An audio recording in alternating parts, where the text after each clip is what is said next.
Baiklah, Assalamualaikum warahmatullahi wabarakatuh. Nama saya Melinda Putri dan NIM C1D12101.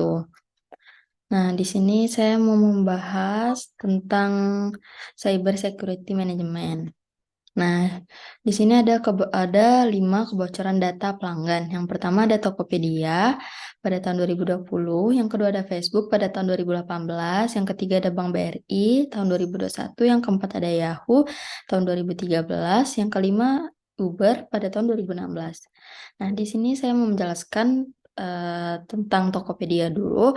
Nah, pada kebocoran data pelanggan, Tokopedia tahun 2020 ditemukan bahwa data pribadi hingga 91 juta pengguna Tokopedia telah bocor ke internet termasuk nama lengkap, tanggal lahir, nomor telepon, alamat email, dan data lain yang dapat diidentifikasi. Tokopedia mengkonfirmasi kebocoran tersebut dan menyatakan bahwa mereka telah mengambil langkah-langkah untuk memperbaiki keamanan dan memberitahu pengguna yang terkena dampak kebocoran tersebut. Setelah investigasi lebih lanjut, diketahui bahwa kebocoran data terjadi akibat celah keamanan pada sistem Tokopedia yang telah dieksploitasi oleh peretas. Celah keamanan tersebut memungkinkan peretas untuk mengakses basis data pelanggan dan mengambil data pribadi yang disimpan di dalamnya. Kejadian ini menunjukkan pentingnya bagi perusahaan untuk meningkatkan keamanan sistem dan melindungi data pelanggaran mereka dari ancaman cyber. Nah, kalau Facebook, pada tahun 2018 terungkap bahwa terjadi kebocoran data pada Facebook yang mengakibatkan informasi pribadi hingga 80 juta pengguna Facebook telah diakses tanpa izin oleh perusahaan analitik politik Cambridge Analytic memperoleh data melalui aplikasi This is Your Digital Life yang dibuat oleh seorang peneliti bernama Alexander Kogan. Aplikasi tersebut mengumpulkan data pribadi pengguna dan data teman-teman mereka dan memberikan akses ke data tersebut kepada Cambridge Analytic. Data yang dicuri termasuk informasi pribadi seperti nama, alamat email, lokasi, minat, dan kebiasaan. Data tersebut kemudian digunakan oleh Cambridge Analytica untuk mempengaruhi hasil pemilihan di beberapa negara, termasuk Amerika Serikat dan Inggris. Skandal tersebut memicu kekhawatiran yang luas tentang privasi, data pengguna, dan kekuatan perusahaan teknologi besar dalam mempengaruhi politik. Facebook menerima kritik hebat karena tidak melindungi privasi pengguna dan kurang transparan tentang bagaimana data pengguna dikumpulkan dan digunakan.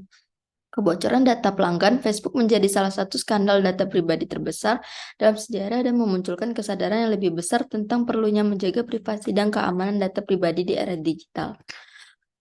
Bank BRI pada awal 2021 terungkap bahwa terjadi kebocoran data pada Bank BRI yang mengakibatkan informasi pribadi hingga jutaan nasabah. BRI telah dicuri oleh peretas.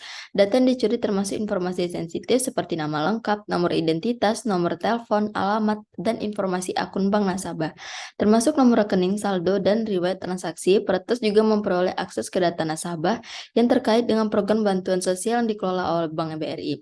Bank BRI segera mengambil tindakan dengan memblokir rekening nasabah yang terkena dampak dan memberikan informasi dan perlindungan terhadap nasabah yang terkena dampak. Namun kebocoran data ini menunjukkan bahwa bank juga rentan terhadap serangan cyber dan perlu meningkatkan keamanan dan perlindungan data pengguna. Kebocoran data pelanggan Bank BRI menjadi salah satu contoh serangan cyber terbaru di Indonesia dan menunjukkan pentingnya menjaga keamanan dan privasi data pelanggan. Bank dan institusi keuangan lainnya harus secara terus-menerus meningkatkan perlindungan dan keamanan cyber untuk melindungi informasi sensitif dan menghindari kerugian finansial bagi nasabah dan perusahaan. Yahoo terjadi kebocoran data yang besar pada Yahoo, salah satu perusahaan teknologi terbesar di dunia pada saat itu. Kebocoran data ini diyakini telah menjadi pada tahun 2013 dan mengakibatkan informasi pribadi hingga 500 juta pengguna. Yahoo tersebar ke tangan peretas.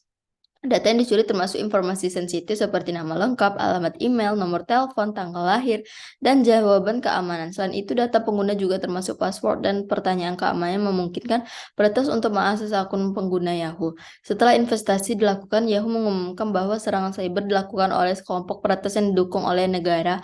Perusahaan ini juga mengakui bahwa telah mengambil waktu yang lama untuk mengetahui adanya pelanggan dan mengambil tindakan.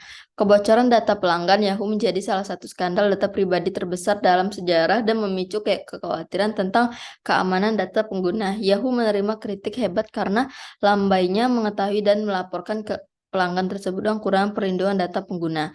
Kebocoran data pelanggan Yahoo juga menunjukkan pentingnya bagi perusahaan untuk terus meningkatkan keamanan dan perlindungan data pengguna dan untuk segera melaporkan pelanggan keamanan bila terjadi. Uber. Kebocoran data ini terjadi pada tahun 2016 dan mengakibatkan informasi pribadi sehingga 57 juta pengguna dan 600.000 sopir Uber tersebar ke tangan peretas.